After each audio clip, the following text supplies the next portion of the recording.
Ayan, magandang umaga. Bago ko po pala umpisahan ay shoutout po sa lahat ng mga subscriber ko at mga viewers at mga silent viewers. Shoutout po sa inyo lahat. At ito po, bago tayo mag-umpisa, ito, magluluto tayo ng kinamatisang manok. Ito po ang ating mga sahog. Ayan po. Ito po yung ating kamatis na gagamitin natin sa kinamatisang manok. Ito po yung ating manok na minarinate ko na po ito na magdamag. Yan po ating manok at yung ating mga ito po yung ating sibuyas, bawang at yung ating patatas at carrots. Ayan po. Sa ngayon po ay nag-iinit na po ako ng ating kasirola na paglulutuan po ng ating kinamatisang manok.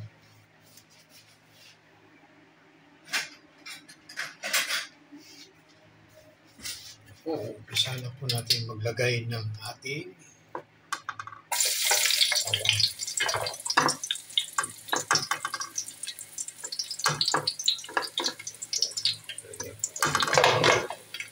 Sorry. Isang kamay lang po yung ginagamit natin. Isa maano sa ating cellphone. At isa sa pagluluto.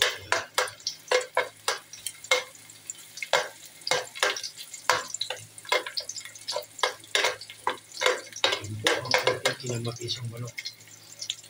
Parang style mechado po ito. Kaso, kung wala kayong tomato sauce, pwede po yung kamatis natin.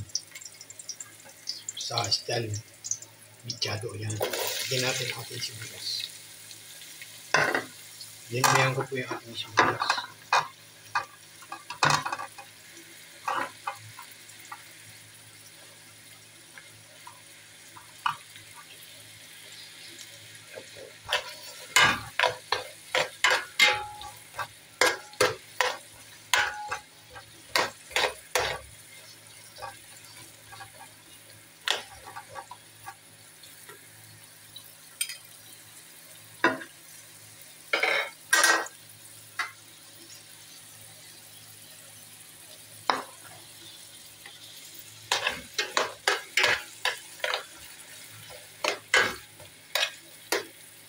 At isunod na po natin ang ating kamatis. Ayan po yung ating kamatis. Alam nyo, pwede po kung wala kayo talagang tomato sauce. Ako kasi, kaya ginamit ko kamatis. Hindi ako nakabili ng tomato sauce o yung green peas na kalimutan ko dito. Isa pa. Yan o.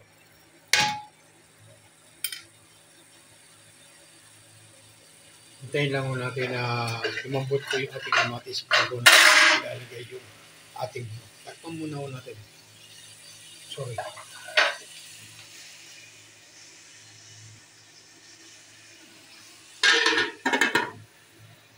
Balikan na lang po natin ulit. Ito, tignan na po natin ang ating niluluto. Yan. Yan na po yung kamatis. At ilalagay na po natin ang ating manok.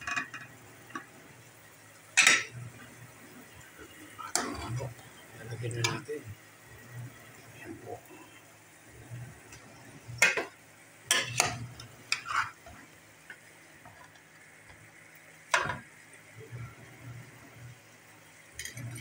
Ilalagay na po natin lahat.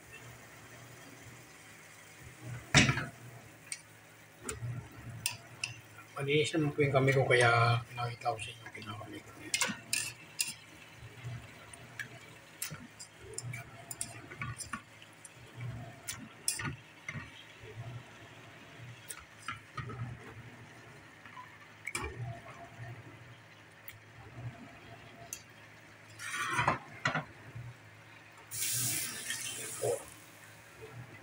At hintayin lang po natin na mano po siya, sangkot siya lang muna po siya bago natin haluin. At lang muna natin.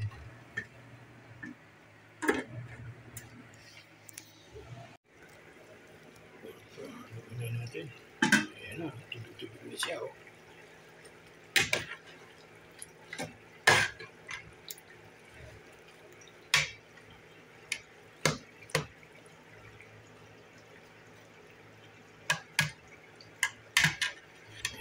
ilalagay na po natin mamaya konting ating patatas. Pag nalaluto na po lahat. Nagsabaw mo siya. Kusa siyang nagsasabaw. Kaya yan, alinaw natin. Takpan uli natin.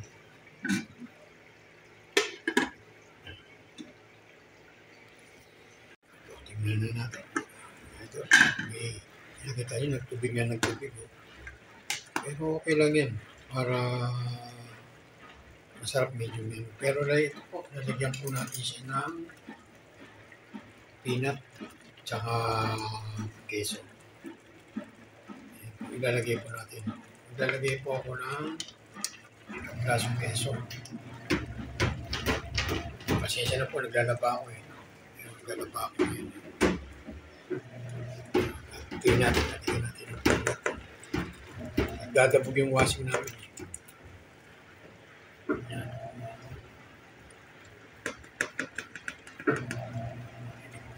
Peanut tsaka ano. Yan lang po natin lumuno po yung peanut natin tsaka yung ating keso. Tapanulin muna natin.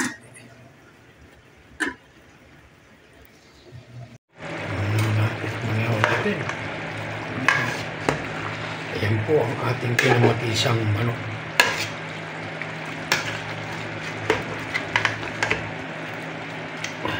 Ayan, kita niyo yung kinamatisang manok natin. Ayan. Tikman natin.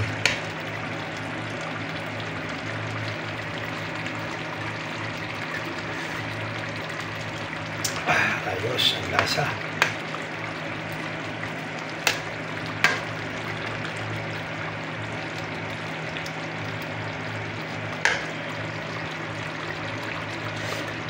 Wala lang po tayo nilagay na sili. Pero okay na ito, masarap ng manok. So sige po, hanggang dito na lang po ang aking video. Sana magustuhan niyo po ang aking video at magkasuportahan niyo naman po ang aking channel. Sige po, hanggang dito na lang.